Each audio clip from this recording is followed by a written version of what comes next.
आज भारत का स्वतंत्रता दिवस है। नायरा, नील और पापा सोसाइटी के पार्क में एक बेंच पर बैठे हैं। पार्क के बीचों बीच एक राष्ट्रीय ध्वज लहरा रहा है। पापा, आज हमने अपने स्कूल में राष्ट्रीय ध्वज फहराया। टीचर ने हमें बताया कि आज हमारा स्वतंत्रता दिवस है। उन्होंने हमें बताया कि आज के दिन भारत स्वतंत्र हुआ था। हाय नायरा, उन्होंने तुम्हें और क्या बताया? हम स्वतंत्र हो पाए क्योंकि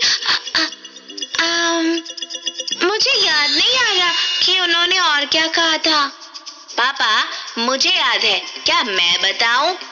क्यों नहीं नील, प्लीज हमें बताओ। टीचर ने हमें बताया कि भारत ब्रिटिश शासन से 15 अगस्त 1947 को स्वतंत्र हुआ था।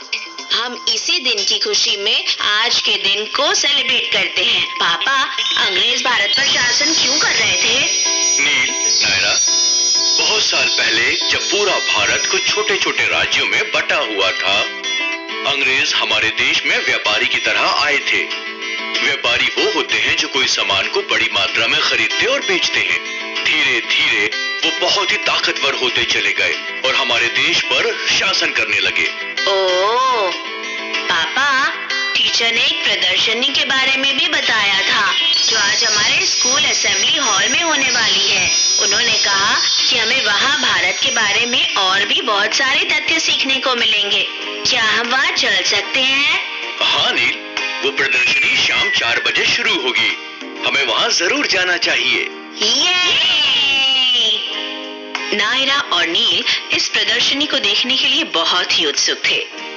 वहाँ एक तरफ भारतीय स्वतंत्रता संग्राम और स्वतंत्रता सेनानियों से जुड़ी कई किताबें रखी हुई थीं और दूसरी तरफ एक फोटो प्रदर्शनी लगी हुई थी जिसमें स्वतंत्रता संग्राम की कुछ घटनाएं और 1947 के स्वतंत्रता दिवस को दर्शाया गया था। वहाँ एक मंच भी बना हुआ था जहाँ एक औरत स्वतंत्रता दिवस के बारे में कुछ बता रही थी। 15 अगस्त 1947 को अंग्रेजों ने भारत को सत्ता का हस्तांतरण किया। उसके बाद भारत के ऊपर अंग्रेजी हुकूमत का अंत हो गया। पापा, सत्ता भारत को सौंप दी गई का क्या मतलब है? नील, नायरा, सत्ता का हस्तांतरण का मतलब जब हम अपनी सत्ता किसी और को चलाने के लिए देते हैं। अंग्रेजों द्वारा सत्ता के इस हस्तांतरण के बाद भारत एक स्वतंत्र देश बन गया। जिस दिन अंग्रेजों की हुकूमत समाप्त हुई, उस दिन को हम भारत की स्वतंत्रता दिवस के रूप में मनाते हैं।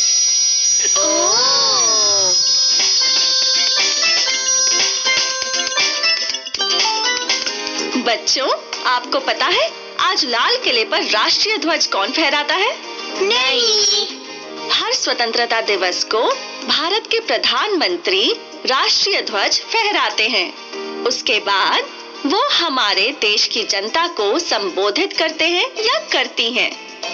इस भाषण में वो सभी को स्वतंत्रता दिवस की शुभकामनाएं देते या देती हैं और देश के उज्जवल भविष्य के बारे में बात करते हैं।